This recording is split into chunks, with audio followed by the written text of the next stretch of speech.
Have you ever been there? You're in the middle of a heated argument. Voices are rising. Frustration is building. You're trying to make your point, to finally get through to them, and suddenly they just stop. They shut down. A wall of silence descends. They might look away, cross their arms, or just stare blankly.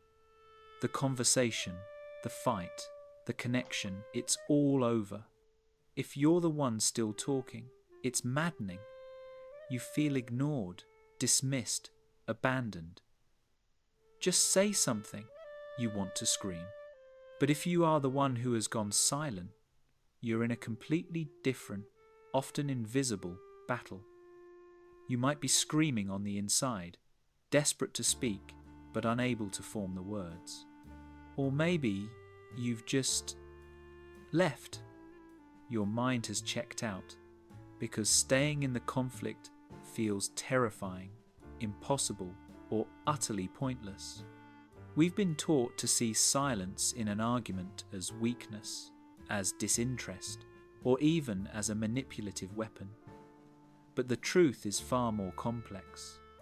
The psychology of people who choose silence over conflict isn't about not having a response, it is the response. Today, we are decoding one of the most misunderstood behaviors in human interaction. We're exploring the deep-seated psychological reasons, from subconscious survival instincts and past trauma to high emotional intelligence. By the end of this video, you will understand what is really happening in their mind when they go quiet, and how to break the painful cycle.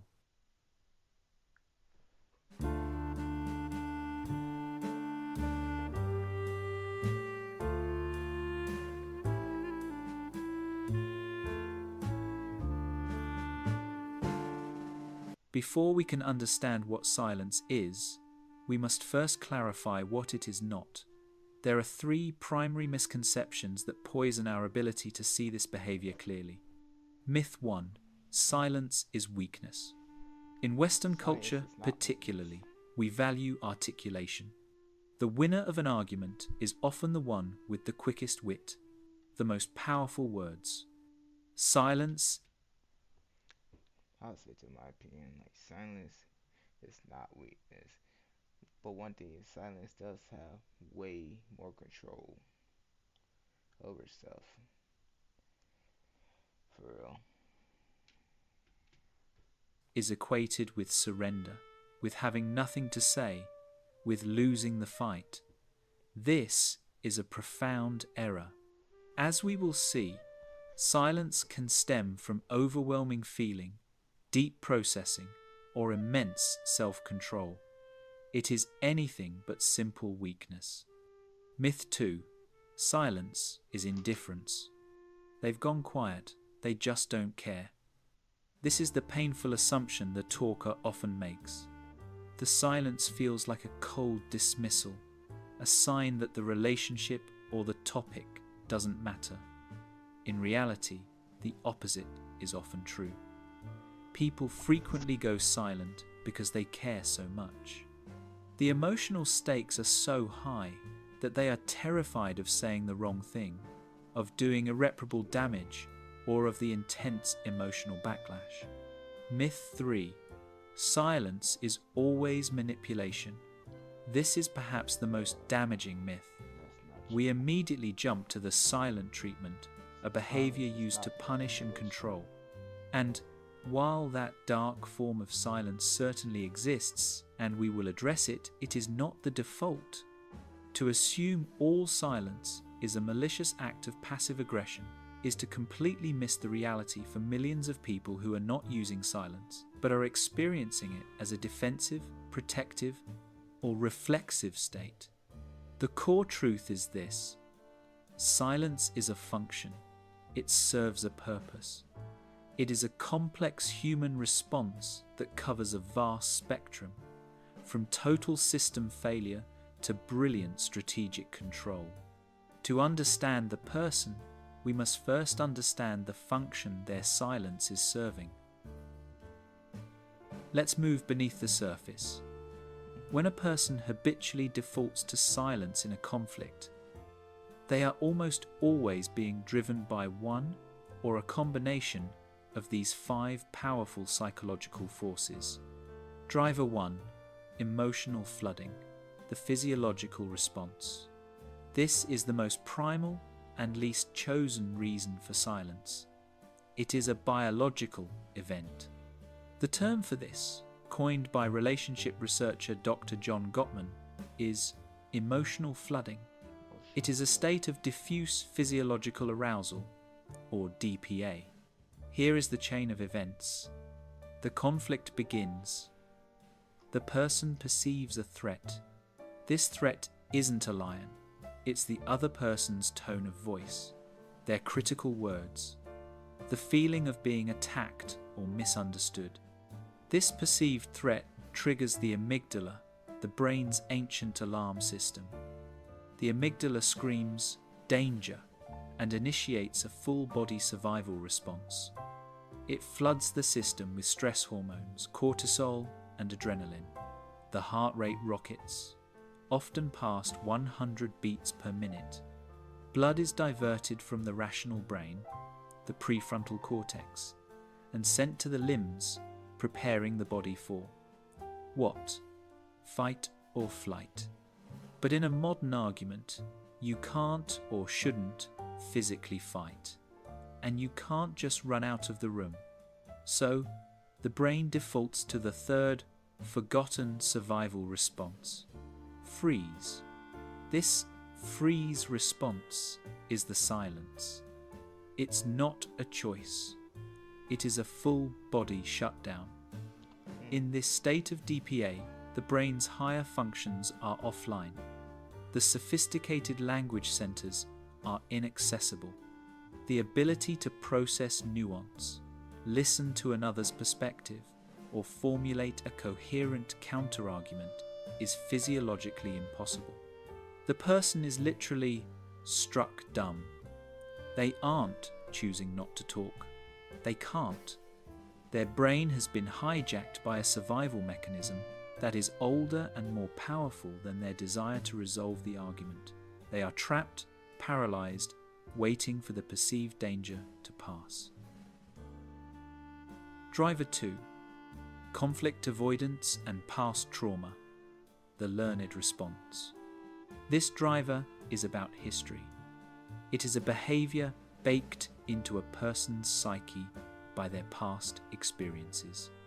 Consider a person who grew up in a high-conflict environment, a home where disagreements were not calm discussions, but explosive, frightening events, where voices were always raised, doors were slammed, and the emotional fallout was devastating. As a child in that environment, you learn critical survival rules. You learn that speaking up, having a different opinion, or expressing your own needs is not safe. It may lead to being yelled at, to being punished, or worse, to witnessing a frightening escalation between the adults you depend on. What do you learn to do? You learn to be quiet. You learn to make yourself invisible. You learn that silence equals safety. This isn't a conscious memory. It's a deep, procedural, learned response. Now, as an adult, that person enters a conflict. Their partner raises their voice even slightly. To their partner, it's just emphasis. To them, it's a trigger. Their nervous system doesn't hear a 30-year-old partner. It hears a 7-year-old's terror. Their default to silence is not about the current argument. It is a psychological reflex. It's an echo of the past, a deeply ingrained protective mechanism designed to keep them safe from a danger they learned was unbearable. They are not avoiding you. They are avoiding the terrifying, chaotic, and painful feelings they learned to associate with conflict itself. Driver 3. Introversion and processing style, the personality trait. This driver is not about fear or trauma. It is about cognitive wiring. It's the fundamental difference between how an introvert and an extrovert process information. Extroverts are often external processors. They think by talking.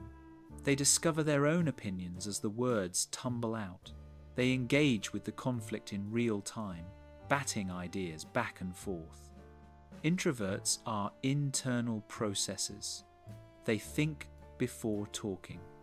When presented with a complex, emotionally charged piece of information, like an accusation or a difficult question in a fight, their brain does not spit out the first available response. It goes deep. It needs to run the new data against existing information, analyze it, feel the emotions associated with it, formulate a precise and accurate thought, and then begin the difficult work of translating that complex internal picture into spoken language. This entire process takes time, and it requires immense cognitive resources. In the heat of an argument with an extroverted partner who is processing externally, rapid fire, loud, and demanding a response, the introvert simply cannot keep up. They are being bombarded with new data, the other person's words, while simultaneously trying to run their deep internal program. The result is a system overload. They go silent, not because they have nothing to say, but because they have too much to say and cannot formulate it under pressure. Their silence is a request for time. They are trying to give an honest, thoughtful, and accurate answer, not a knee-jerk, half-formed reaction that will only make things worse. But in the fast-paced battle of a modern argument, this thoughtful pause is misinterpreted as disengagement. Driver 4. Perceived futility, the relational dynamic. This driver is learned, but not from childhood. It is learned within the relationship itself. This is the silence of resignation. It happens in a dynamic where one person consistently feels unheard, dismissed, invalidated, or gaslit, manipulated into doubting their own reality. In the beginning, they fought. They argued their point. They presented evidence. They explained their feelings. They cried. They pleaded. But every time, their perspective was bulldozed. Their feelings were labelled crazy, too sensitive, or wrong. The narrative was always twisted back on them. After months or years of this, a psychological switch flips. The person learns, my words do not matter. Nothing I say will change the outcome. Speaking up only leads to more pain and frustration. What is the point? Yeah, this guy definitely has a point for real. And like, one thing is, negative people will always use you like pretty much like oxygen. So pretty much silence, just stay positive. It will pretty much take their breath away, and pretty much when you see people just like yelling loud, just go silent. Just keep your faith up and just let God do His thing for real. And there's no point of like trying to stir any more conflict with people. So if anybody wants to argue and just like express the ego, you yourself should always go silent and just watch it from a distance. Never try to jump in because you have a higher chance getting yourself hurt for real. But yeah. This silence is learned helplessness. It is the tragic, logical conclusion of a communication pattern that has proven to be a dead end. The silence is a form of energy conservation. It's a protest. It's the person emotionally checking out, not just from the argument, but often from the relationship itself. It is a shield, not against an attack, but against the soul-crushing exhaustion of futility. Driver 5. Strategic silence, the high EQ maneuver. Finally, we come to the most conscious and controlled form of silence. This is not a reaction, it is a tactic. But unlike the silent treatment, it's not a malicious one. It is a tool of high emotional intelligence, EQ. A person with high EQ understands a fundamental rule of conflict. You cannot reason with an emotional brain. When the other person is in a state of flooding, when they are angry, yelling, or hysterical, engaging with them on a logical level is like throwing gasoline on a fire. It will not work. The strategic individual will choose silence. This silence is not empty, it is active. It is a container. They remain present, they maintain eye contact, they listen. They use their silence to communicate. I am not a threat. I am not going to be pulled into this emotional vortex with you, and I am waiting for your rational brain to come back online. This accomplishes 3 things. 1. It de-escalates. By not fighting back, they provide no fuel. The other person's anger, with nothing to push against, will often burn itself out. 2. It prevents damage. The high EQ person knows that words spoken in anger are almost always regretted. They remain silent to stop themselves from saying something that could permanently damage the relationship. 3. It models control. They are demonstrating, through their own calm, that it is possible to experience intense emotion without losing control. This is not weakness. This is the profound strength and discipline of emotional mastery. We've just broken down the 5 core psychological drivers of silence. From a biological freeze response to a high EQ strategic maneuver, you are likely recognizing either yourself or someone you know in these descriptions. If this psychological deep dive is providing you with value, and you want to continue understanding the hidden patterns of human behavior, please take a second to hit that subscribe button and turn on notifications. We release new analyses like this every week. Join our community. We have now explored the defensive, physiological, and strategic reasons for silence. But we must, in the name of honesty, address its dark side. This is the silent treatment. This is the behavior that gives all other forms of silence a bad name. It is fundamentally different from every driver we've discussed. How? It's about intent. The person who is flooded, traumatized, or processing is silent because they are in pain or distress. The person using the silent treatment is silent to inflict pain and distress. It is a conscious or semi-conscious weapon of passive aggression. It is designed to punish, to control, and to manipulate. The goal is to make the other person feel so anxious, so invisible, so desperate for reconnection that they will grovel, apologize, even when they've done nothing wrong, and concede to the silent person's demands. The silent treatment is a power play. It turns connection, a basic human need, into a currency that can be withheld. It is cold, controlling, and dismissive. It is a recognized and insidious form of emotional abuse. It is not a defensive shield, it is an offensive weapon. Understanding all this is the first step. The next is action. This cycle of silence and pursuit is painful for both people, and it can be broken. If you are the one who goes silent, 1. Identify your triggers. Self-awareness is your greatest tool. Learn to feel the very first signs of flooding or shutdown. Is it a tightness in your chest? A ringing in your ears? The impulse to look away? Catch it before you're gone. 2. Use a scripted phrase. You must replace the destructive wall of silence with a constructive boundary. Memorize a simple, non-blaming phrase. Example: I am starting to feel overwhelmed and my brain is shutting down.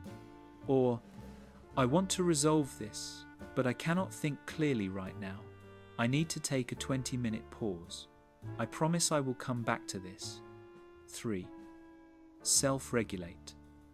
During that 20-minute pause, your job is to actively calm your nervous system. Do not just sit there stewing in the argument. Splash cold water on your face. This triggers the dive reflex, which slows the heart rate. Go for a walk. Breathe deeply 4 seconds in. Hold for 4, out for 6.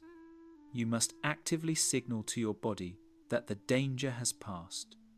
If you are dealing with the person who goes silent: 1.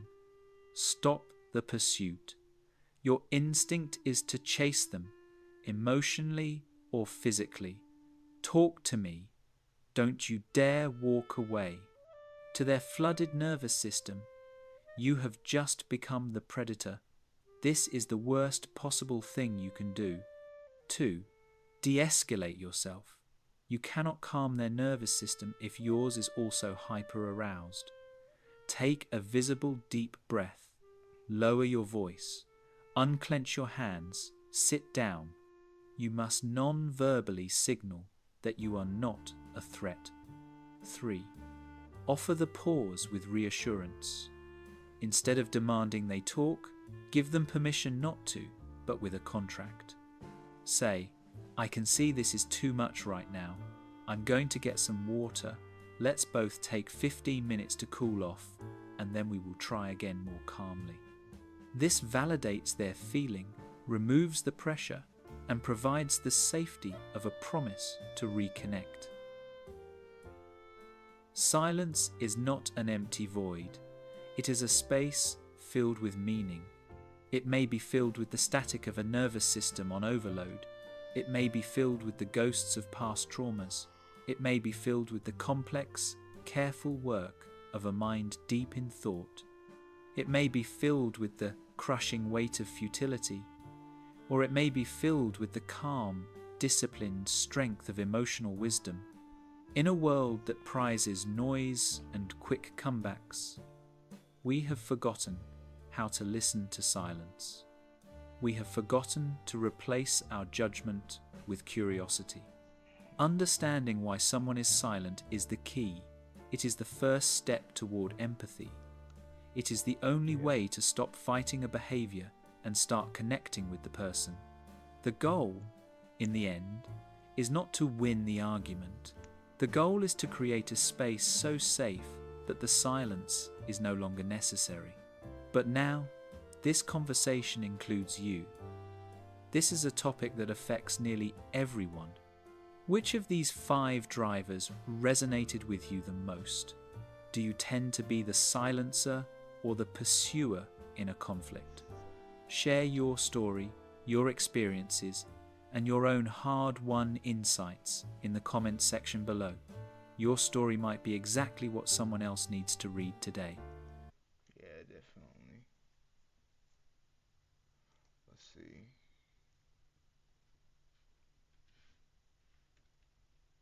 Let's see. Sign.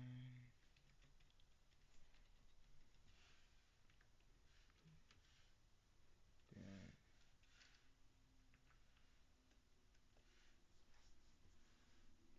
let's see. Hmm.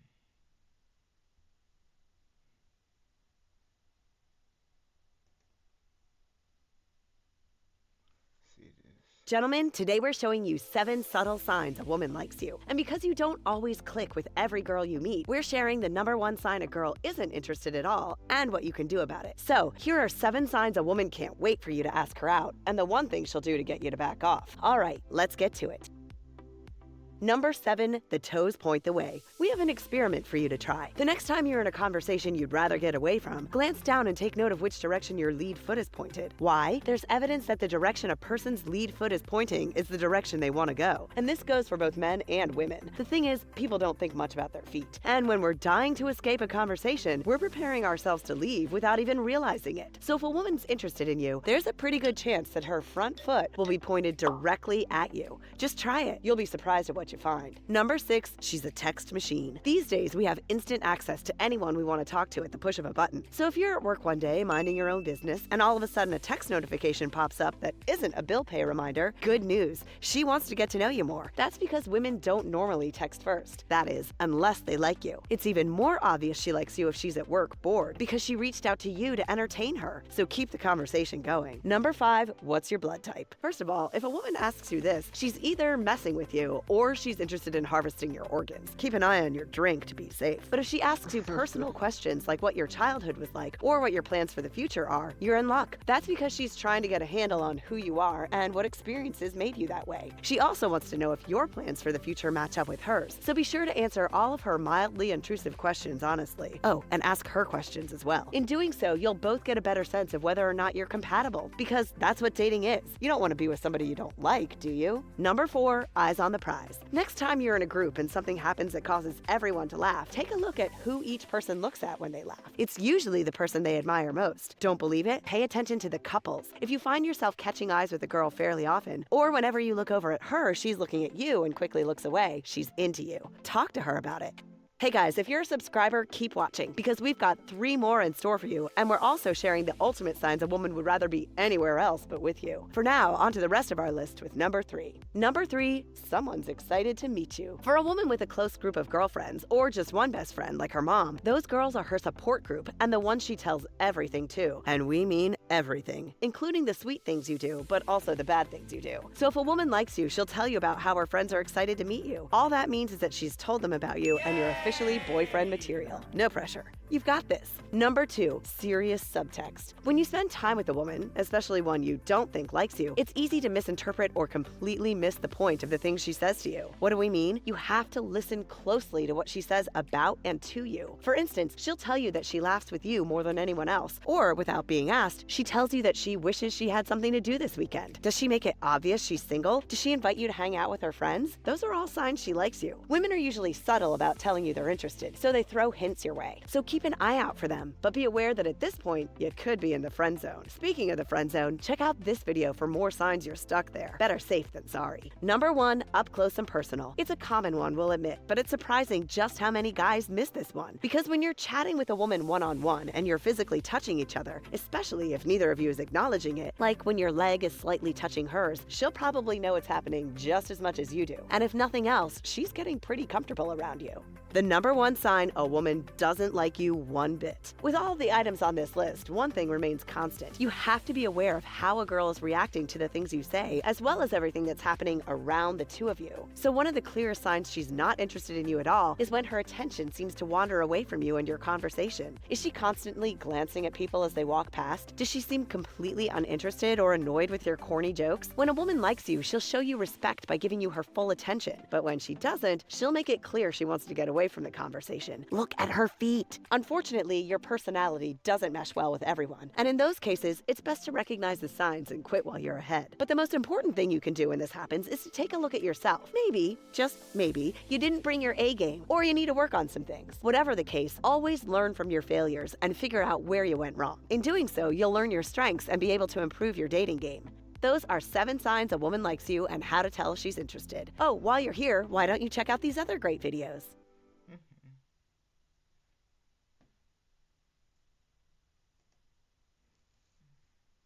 So there's signs that women like you. Hmm.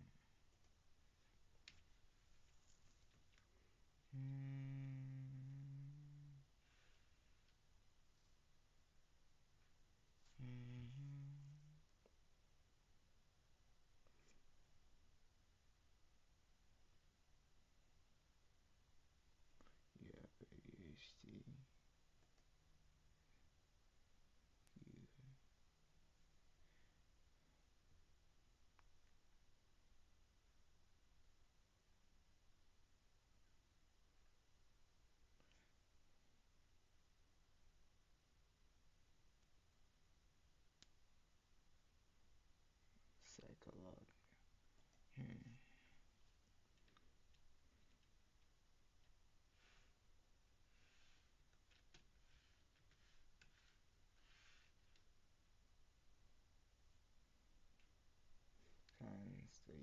fake friend. Let's see.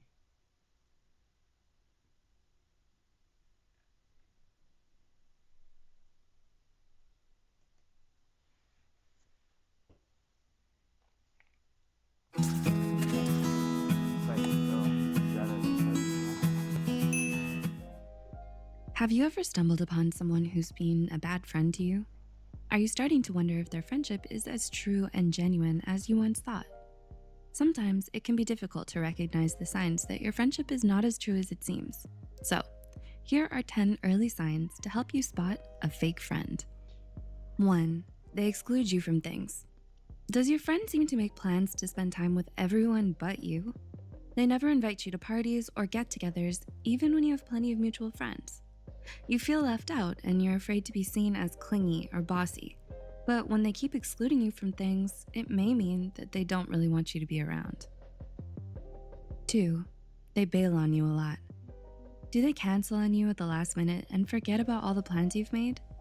True friendship is about being there for each other when you need it the most. Instead, they disappear when they find something more fun to do or someone more interesting to talk to, leaving you behind without a second thought. 3. They get you in trouble. It can feel very exciting when you befriend someone who's spontaneous and carefree. They're wild, unpredictable, and always a good time. You might even break some rules along the way. But it's a bad sign when they start to pressure you into doing things you're not comfortable with and getting you in trouble for it. 4. They try to downplay your success. Do they downplay your success and act jealous whenever good things happen to you? You and your friend have an unspoken rivalry. They're incredibly competitive and they always try to upstage you every chance they get. Even when they congratulate you and tell you that they're happy for you, they always have a backhanded compliment ready to dampen your spirits. 5. They want you to be a certain way. Does your friendship with them feel kind of fragile? And it's not because you're shy or still trying to get to know each other, but because you feel like you have to act a certain way around them. Maybe they make you feel like you need to be as popular or rich or attractive as them to get along. The moment you slip up, they get upset and start to ignore you. 6. They act differently around other people. Your friend is funny, caring, and kind, but only when you're alone. When other people show up, they're quick to give you the cold shoulder or to change the way they act around you. Maybe they're embarrassed or are afraid of other people's opinions. But whatever the reason may be, it's a bad sign if they want to be friends with you in secret. 7. They badmouth their friends. At first, you may feel flattered knowing that your friend trusts you enough to tell you their true feelings about people around them. But if they constantly talk trash about others behind their backs, then there's a good chance they'll do it to you too. It shows that they're disloyal and untrustworthy. 8. They're always asking for favors. Do they phone you all the time for help or to ask for a favor? They never ask how you are unless they want something from you. Your friendship is very one-sided, and somehow you always find yourself doing things for them. It's a sign someone is a fake friend if they only want you around to use you. 9. They only ever talk about themselves. Does your friend go on and on for hours talking about themselves? They tell you all their needless drama, but hardly ever check in on how you're doing. They don't listen to what you have to say and always steer the conversation back to themselves.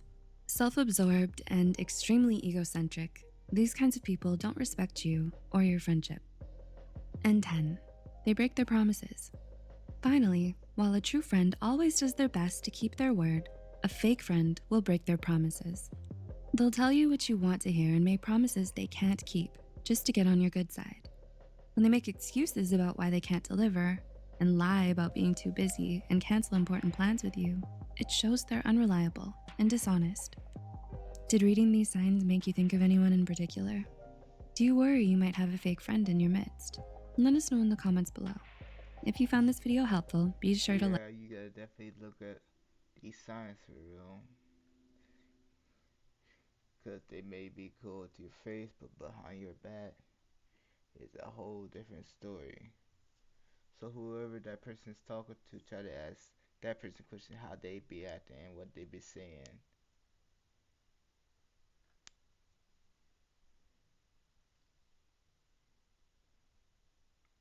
Hmm. Signs someone secretly dislikes you. see.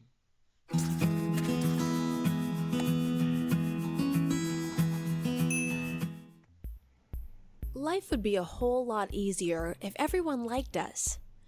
Wars wouldn't exist, political upheavals wouldn't happen, and divorce rates would lower.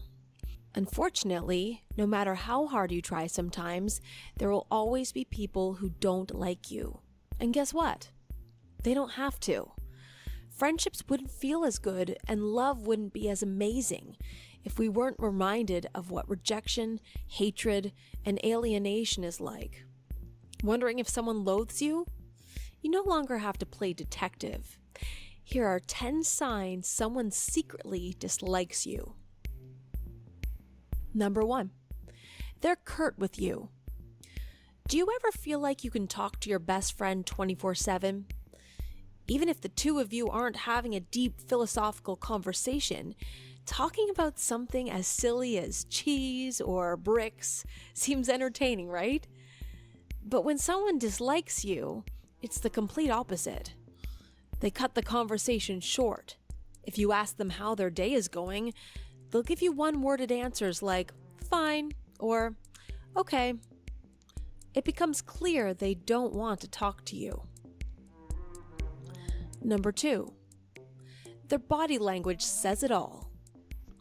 When we like someone, we have a tendency to make eye contact, mirror their body language, and lean in closer. But when someone dislikes you, they will avoid eye contact, cross their arms, and lean away from you. They do this in order to protect themselves from you, creating an invisible barrier that keeps you out. Harsh, right? But it's a common defense mechanism humans use. Number 3, there's a lack of trust. Vulnerability is the key ingredient to establishing a strong connection. But when someone secretly dislikes you, they will be suspicious of your intentions, even if they're good. For some people, it just takes a while for them to open up.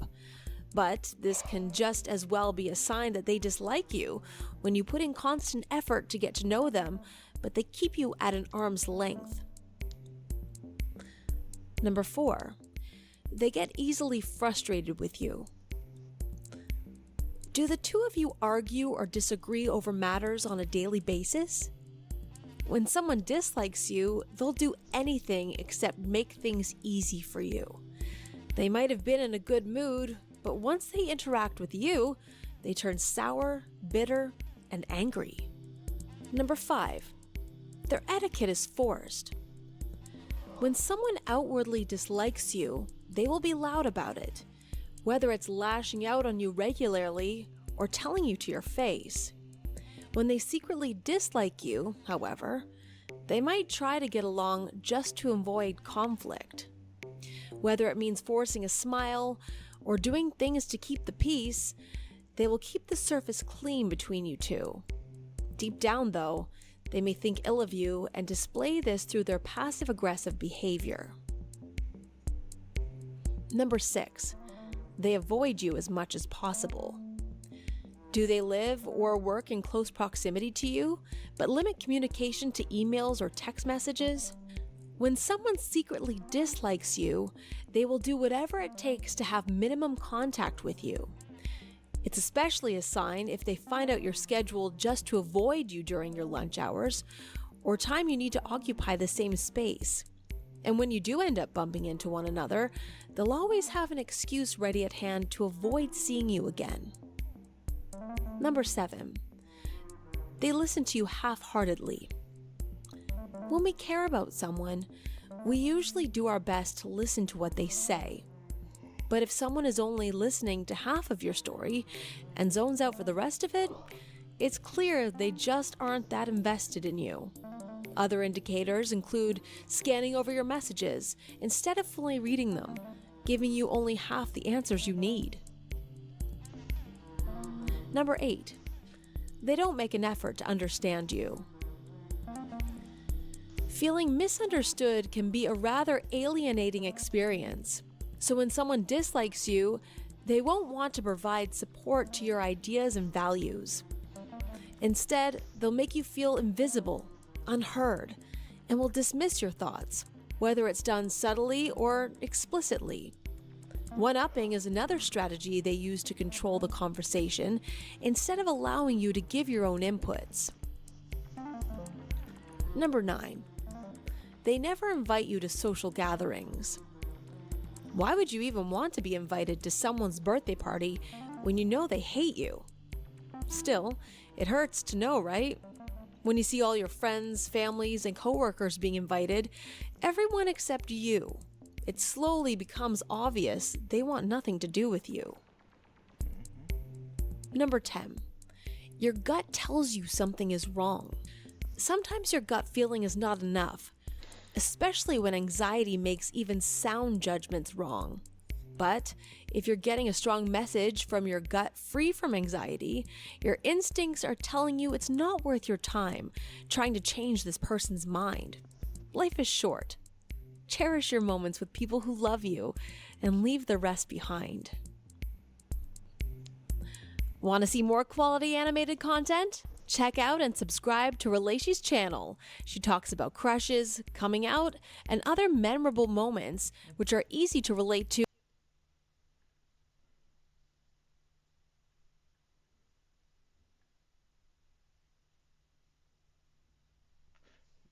Eight signs someone is using you.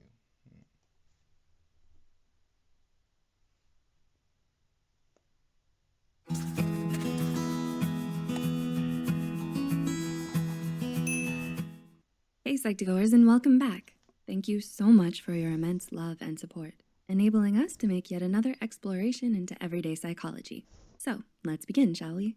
Have you ever had a sneaking suspicion that someone might be trying to get the upper hand? Do you only hear from that one friend of yours only when they need something?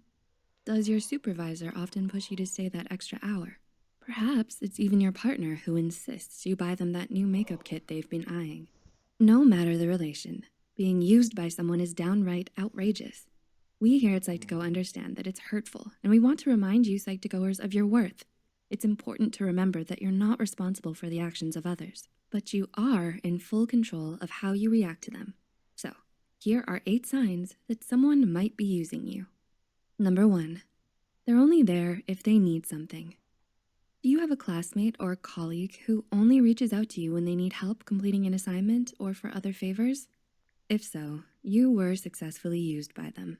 And no, there is no other way to put it. You might also argue that humans are social animals and occasionally reaching out for help isn't always done with malicious intent. True. But if it's happening more often than not, it might help to review your argument and their intent. The flip side to this is that when you're in the position to help others, they don't typically reciprocate the same support back. 2, they don't follow through on promises. Do they often go back on their own word? Are they the infamous more talk and less do type? It can be frustrating to rely on someone only to have them not follow through with a promise. These patterns of activity are very damaging to relationships. The constant undermining of trust cements the fact that they see you as someone they can use. Ouch. 3, they make you watch what you say. Do you find it hard to express yourself freely around someone in particular? Has it become increasingly difficult saying no to their requests with time? New York City's life coach Julie Maleo noted that this is due to the invisible power play position that we hold in such relationships. Users send messages that denying their requests might spell doom for you. Maleo writes, and this is how they manipulate you. Using fear as a tool to control is absolutely not healthy in any relationship. If you feel like you can't openly speak your mind around someone, they may have been using you. Number 4, they always assume that you're paying. Are you the only one to foot the bill when out with them? Do you do it by choice, or has it always been expected so? Money's impact on relationships is truly a spectrum. If they're always expecting you to cover expenses, small and large, they might be taking advantage of you financially. Number 5, they're only nice when they need to be. Usually they look right over you, no? But wait, do they suffer from out-of-the-blue bouts of clinginess and niceness to you? It's like you were best of buddies. How someone reacts around you can say a lot about their personality. Don't get us wrong, it's totally normal to notice fluctuations in behavior due to mood or circumstances. But if you can think of someone in your life who only shoots you a smile when they need something, yet are radio static otherwise, it might be a sign they're only out to use you. Number 6, your loved ones are worried. I told you so. This is the most dreaded phrase, right? Friends and family tend to see past the blinders you have in your relationships. They notice subtleties that you don't pick up or dismiss altogether, entitling themselves to the luxury of that particular phrase. If a family member or close friend has pointed out toxic or controlling behavior in your relationship with someone else, then it might be worth delving into further.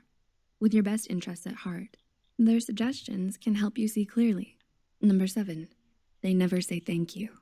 Do you constantly put them first with little or no gratitude expressed in return? If you can count on one hand the number of times they've said thank you, stop right there. It's hurtful and a prime example of being used. Period. Not receiving gratitude after altruistic acts are not only damaging to relationships, but may even lead to thinking that maybe your own actions weren't such a big deal after all, that they were expected. This can only lead you further down the dark road of manipulation. And number 8, you begin to dislike them. To like or not to like. How many times have you faced this predicament? Did someone in particular come to mind? This is completely normal, as it helps us mold our lives into one that is healthy and ideal for us. But if you begin to feel resentment when you think about that certain someone, it's likely not for no reason. Dr. Kim Chronister, PsyD, said that resentment is often accompanied in one-sided relationships. Relationships are a two-way street, and similar care should be given to stop resentment from manifesting. We are here to remind our community that everyone has the right to be treated with respect and love. Nobody deserves to feel used or taken advantage of. If the signs remind you of someone's behavior towards you, fret not. Reviewing your relationship and confiding in your near dear ones might be a good place to start. Do any of these signs describe someone you know? Let us know in the comments below. If you found this video insightful, be sure to hit the like and subscribe button and share it with unsuspecting friends to help free them from the talons of being used. Thanks for watching, and we'll see you next time. But yeah, Psychical is actually one of the best ones to use to like watch, but always watch over your own friends. So let's try a different one.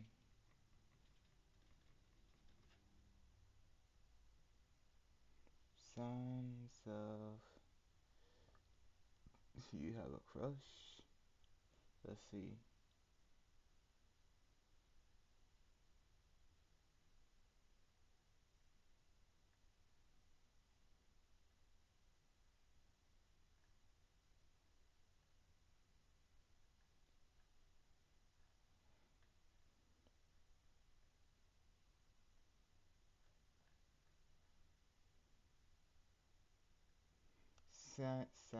Stages of having a crush.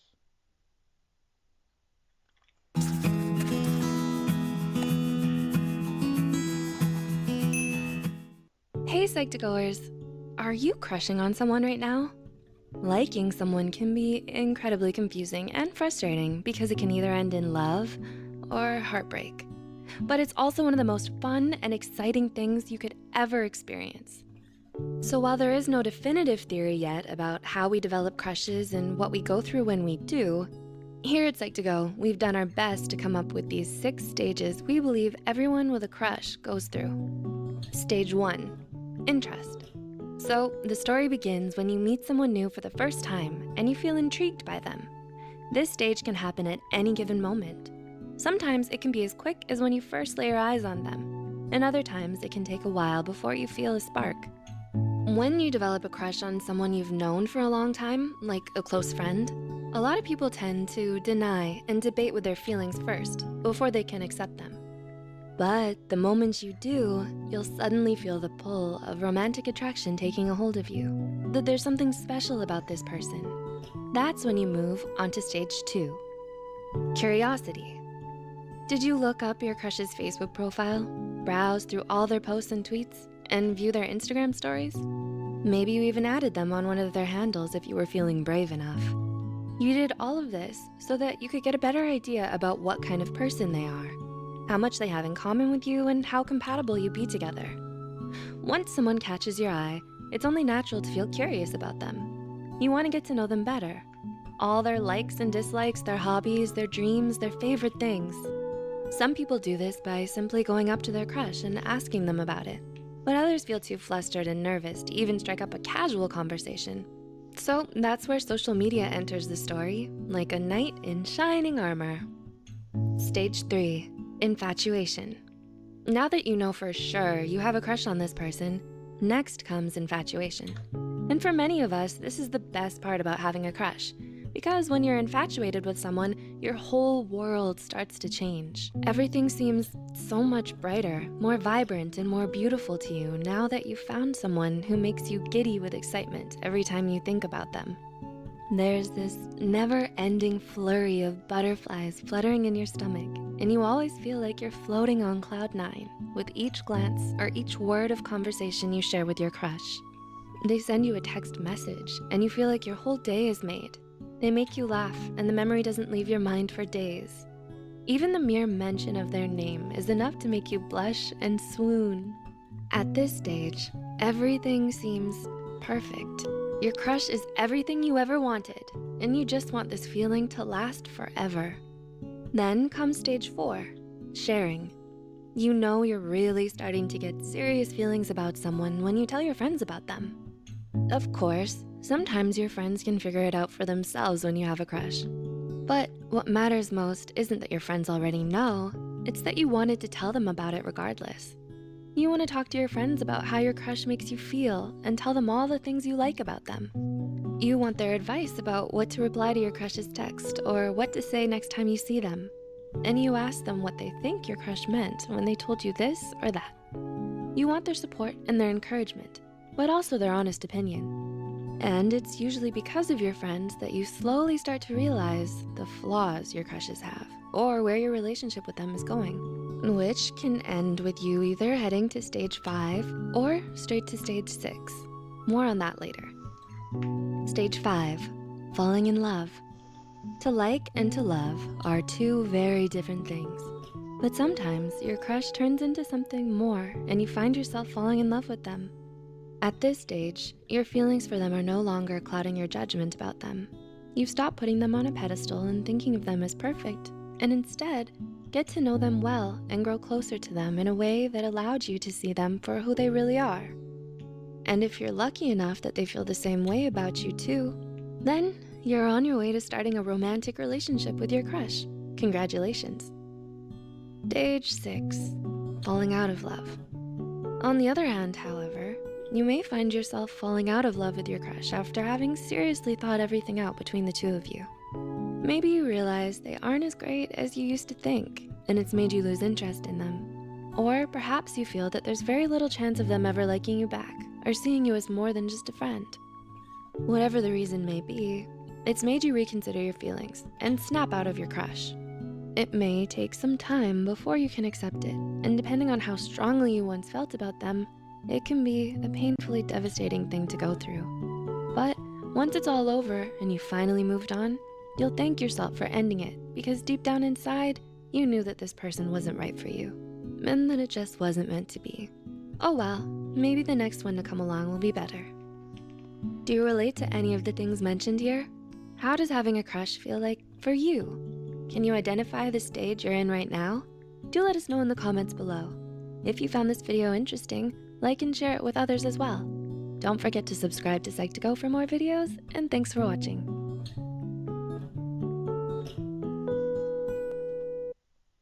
I would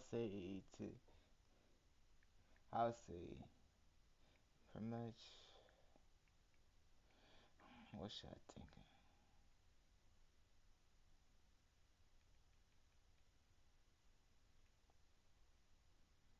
I don't know.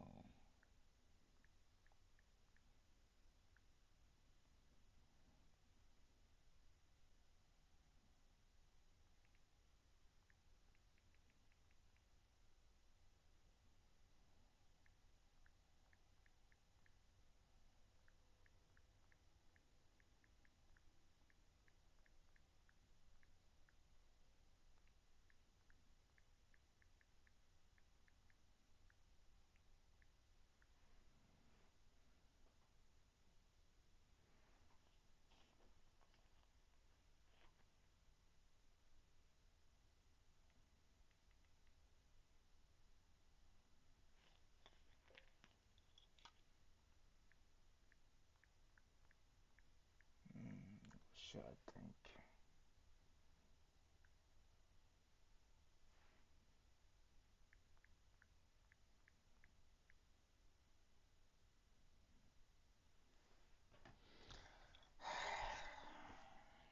I'll say this, like, to me, I remember, like, whenever I was 12, I think I was 12, I don't know. But there was this one person, like, in the behavior hospital, which I went in Dothan. Like, remember, remember this person named Miss Day? She was actually my crush. Like, I just, but the one thing that always caught my attention for her is literally her big smile. Like, no matter what, like, every time I see her by looking at the door, I always wave to her. Her smile is just so big that literally, like, if I actually looked at myself, all I seen is hearts just flowing up my body. Just love pretty much the women and their smiles for real.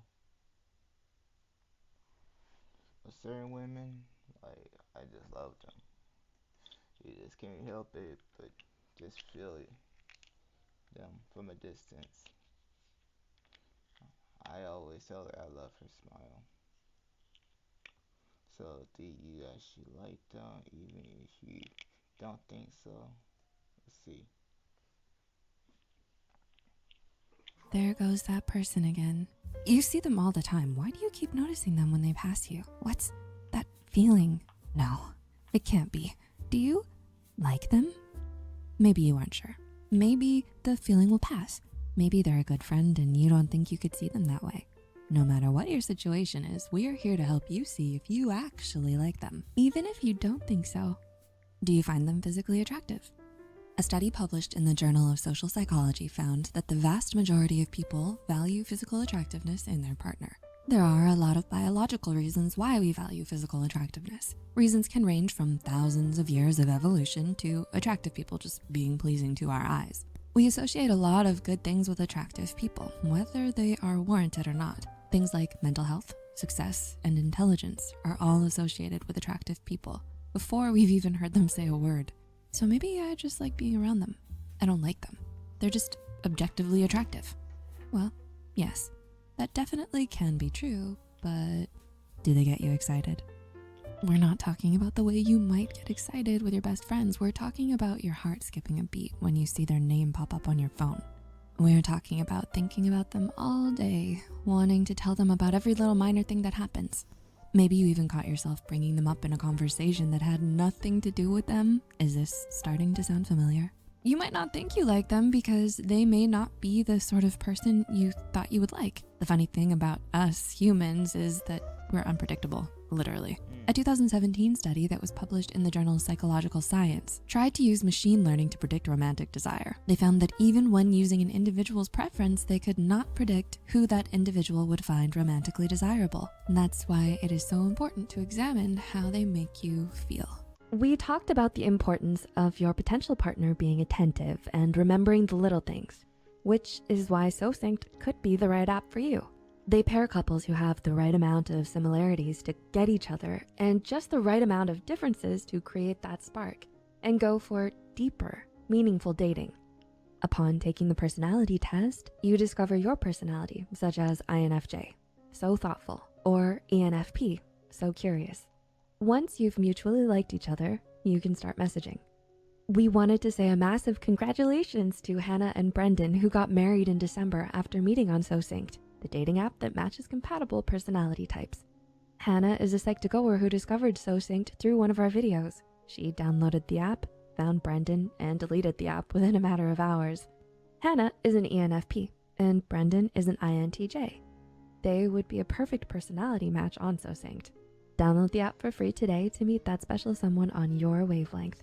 Make sure to check out the app in the description box below for more details. We encourage you to try it and give yourself a chance to find deeper love. Are you nervous around them?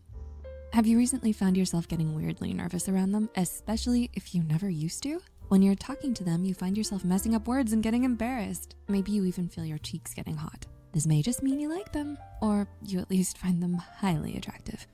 A study published in Adaptive Human Behavior and Psychology explains that we experience many physiological and behavioral reactions when around someone we find attractive. In the 2020 study, they specifically cite examples such as increased attentiveness, smiling, staring, heart rate, giggling, blushing, and difficulty concentrating. Does that sound familiar?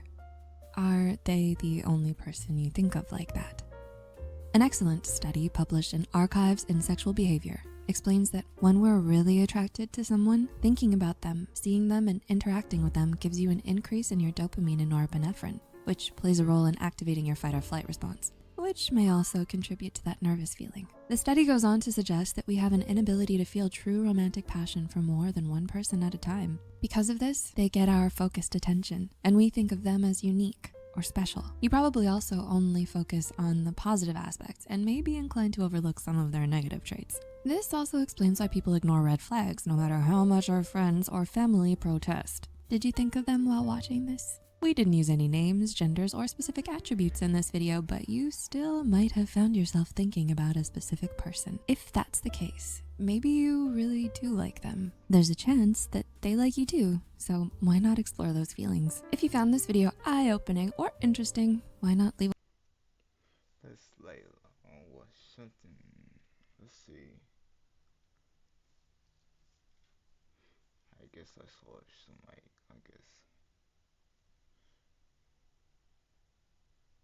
Heather Darks. Let's see.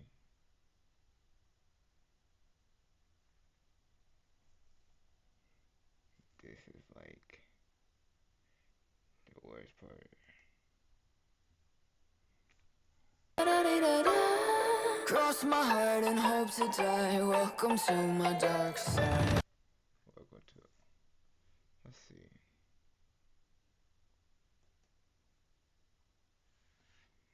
Let's try this.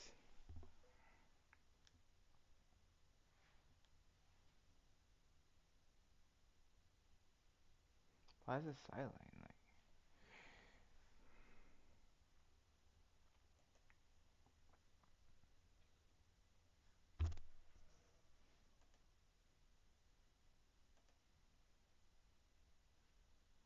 I don't know.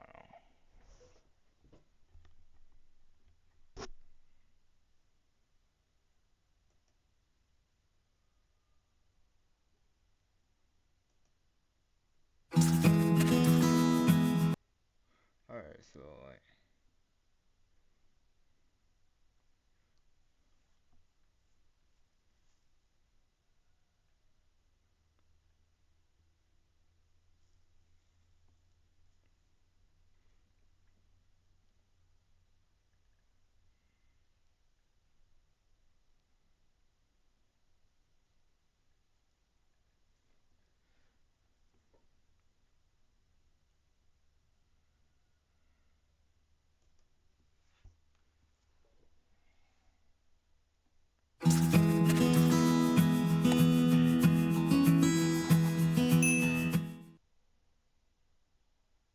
Hey Psych2Goers, welcome back to another video. Before we begin, we would like to thank you all for your support that you've given us. Psych2Go's mission is to make psychology and mental health more accessible to everyone, and you help us do that, so thank you. Now, back to the video. Have you ever taken the Myers-Briggs personality test? The MBTI is a self-report inventory designed to identify and categorize people's personality types, strengths, and weaknesses into 16 different general personality types. The rarest category is INFJ, which stands for introverted, intuitive, feeling, and judging. People with this personality type are known to be gentle, thoughtful, and kind-hearted. However, with all the attention that the positive traits of INFJ receive, it's also necessary to focus on the negative aspects as well to provide a more realistic view of the INFJ personality type. So here are the main traits of the dark side of INFJ. Before we begin, we would like to make a disclaimer that this video is based on the Myers-Briggs type inventory, which is just a theory and has personality types that are just rough tendencies rather than strict classifications. Number 1, bottling up negative emotions. Are you someone who would rather keep your problems to yourself to avoid conflict? As an INFJ, you prefer to keep the negative things to yourself so as to not burden anyone else with your problems or be misunderstood. But because you're so used to being a source of comfort for others and are used to adapting to the needs of others instead of prioritizing your own problems, Yeah, that's you also have the a part tendency maybe. to lash out when someone wrongs you. As your problems and negative emotions pile up and go unaddressed, you may end up taking it out on the people around you. This can lead to irreparable damage to the relationships that you have with your closest family and friends. Number 2, abruptly cutting people out of their lives. Have you felt overwhelmed and burdened by someone else's emotional needs? One of your main traits as an INFJ is that you're extremely sensitive and empathetic. However, when you have a tendency to always put yourself in other people's shoes, you end up experiencing an immense amount of emotional pain. Because of this, you might abruptly decide to cut people out of your life. While there are many situations where it's the right choice to cut people off, such as if they're emotionally abusive or deceptive, there are also times when you might have made too quick of a decision and lose a relationship that was actually worthwhile. Number 3, extremely high expectations. Do you tend to expect a lot of things from the people you know? While it's normal for you as an INFJ to set extremely high expectations for yourself, you also have the tendency to set brutally high expectations for other people, especially family, close friends, and romantic partners. This is why you may feel like you're always experiencing disappointment or frustration from being let down all the time. But when you set unrealistic goals in life and seek only relationships that fit your idea of perfect, it can make it hard for people around you to actually connect with you. Number 4, moodiness. Are you someone who prefers to hide your emotions rather than talking through them? As an extremely perceptive and deep-feeling person, you tend to experience a lot of intense emotions. And although you try to hide it and avoid talking about them, it's quite easy to see how these emotions affect your behavior. Instead of your casual self, you may start to push people away for reasons that you yourself can't understand and isolate yourself from others to sort through your emotions until you can open up about them. Number 5, self-destructive. As the N in INFJ suggests, people with this personality type are extremely intuitive and develop deep ideas and feelings. While this is often seen as one of your greatest advantages, it can also cause some trouble. Similar to how you can understand and feel emotions on a deeper level, you can also overthink and create problems in your mind that do not exist. This may happen when you try to find a deeper meaning to someone's words or actions when there's nothing more than what they've said or done. You might also try to predict what someone will do without even giving them a chance, only because of a similar situation in your past that ended badly. Number 6, stubbornness. Do you define Yeah, I'm yourself as definitely someone very who does not hard-headed. usually welcome change into your life? The judgment trait that you possess is responsible for this, since it defines your obsessive planning and future-oriented thinking. As such, you would much rather have things go the way that you planned, rather than having to accept unexpected changes.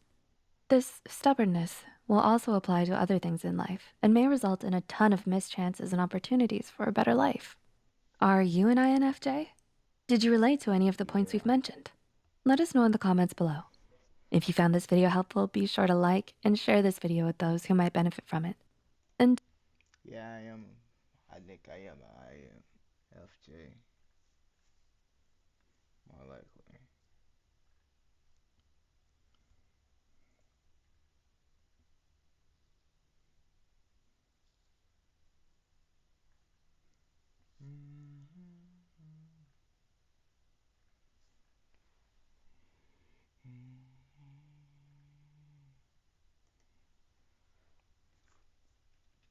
Probably like watch one more and so let's see.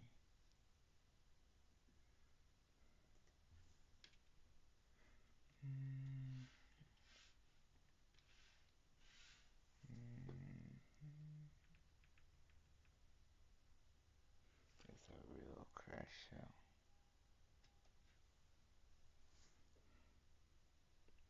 Someone's a real person.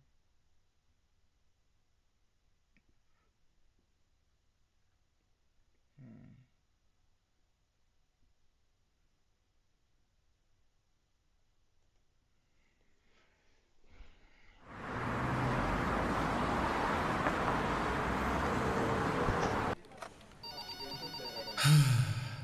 Gee, I love my girlfriend so much. We look so happy together. And I just know she loves me too. She wouldn't do anything to betray my trust. I wonder what she's doing right now while I'm at work and not at home. Let me text her and see what she's doing. She's probably missing me crazy now that I started this new job. I just love her so much. Huh? She's busy right now. Oh, she sent a video. It must explain what exactly she's busy doing. Let's just open it up and... Hey, yo, my dog. My dog, my nigga. Yo, she busy, gang. She busy. Do you hear her right now? Do you hear her? Yeah, it's crazy. Scramble, going crazy. Yeah, you just drop her, gang. She not yours. My two homeboys, they waiting they turn next. You feel me? It's over, gang. And yet, another victim. This guy behind me, he just got cheated on. And in the worst way at that. Like, damn. He is for sure gonna crash out later. I mean, look what happened to him. His girl just sent him a video of her getting fucked. I think all of us would crash out. And rightfully so. But I don't think a lot of people fully understand what happens during a crash out episode. So today, I'll educate you and take you through the 5 stages of a crash out. Enjoy. So at number 1, we have the first stage, sadness. Upon triggering the crash out stages, sadness is the first feeling you will be feeling. At this stage, everything is still pretty new and you haven't fully processed the events that just happened. Only thing you know is that you are hurting and you are sad. You might cry a little bit here and there and be like, how could she? But deep down you knew that girl wasn't shit from the beginning. I mean, everybody in your friend group could see it. Why couldn't you? And so that sadness turns into realization, and that realization turns into the second stage. Pure rage. No, not that rage. I mean anger. During this stage, logic is completely out the window. Your brain is not useful. All you feel is anger. And so you might start throwing shit, breaking shit. Hell, if one of your homeboys is in the vicinity, you might start attacking him. I don't know. It is very important to have someone around during this stage because this stage can lead you to a premature crash out. And you don't want that. If you're around good friends, your anger should dial back a bit and you should be back to crying. But if not, you have entered the third stage, the insanity stage. At this point, you have fully processed that your girl, your queen, your wifey was playing you the entire time and you start turning psycho, planning your next move. You might hit a, who does she think she is? I've given the best years of my life to that and she thinks she could just treat me like that? Like trash? I don't think so. You are having a full manic episode right now. You're thinking about every possible way you're gonna send her and that nigga to the afterlife. It seems like the more and more you lose your mind, the more relaxed you become. And that's not a good thing, which leads us into the 4th stage, the calm stage. This is the most crucial stage. During it, you need to have friends that won't leave your side, no matter what, because you cannot be alone during this stage. You have fully processed and accepted the fate of you and your soon-to-be victims. You are dangerous. You're about to be the next O.J. Simpson. And you're okay with that. Strangely enough, you feel at peace with life. You feel that no matter how this ends, you'll have no regrets. And if you reach the end of this stage, then say goodbye because you have passed the point of no return. Stage 5, crash out. The worst stage of them all. You give in to all your violent urges and you do everything you said you were gonna do. The only person that makes it back out of that house is you. You get arrested, taken to trial, and sentenced to life without parole. You'll never see the light of day ever again. You rot away in a cell for the rest of your life, wondering where did it all go wrong? You die in your cell without ever fulfilling your potential in life. And even worse, you're sent to hell, where you spend the rest of eternity burning in the purgatory flames with the rest of them.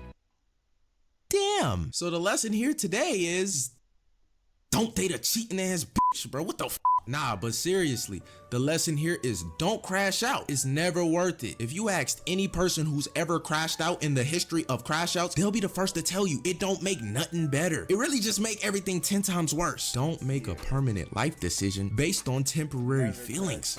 Just don't do it. If you're ever feeling crash out level of anger or sadness, just try to take a step back and ask yourself, will going up to my girlfriend's house and shooting her grandma in the ankle really fix my problems?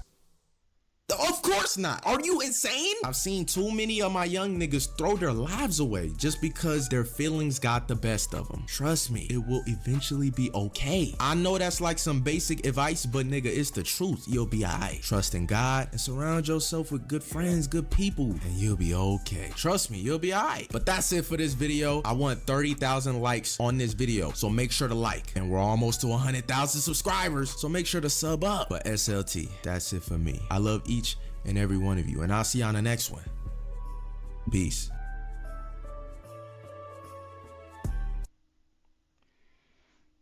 But yeah, that was fun watching this stuff. So, love, God bless, and one day I suggest do not be no crash out, cause this stuff is dangerous.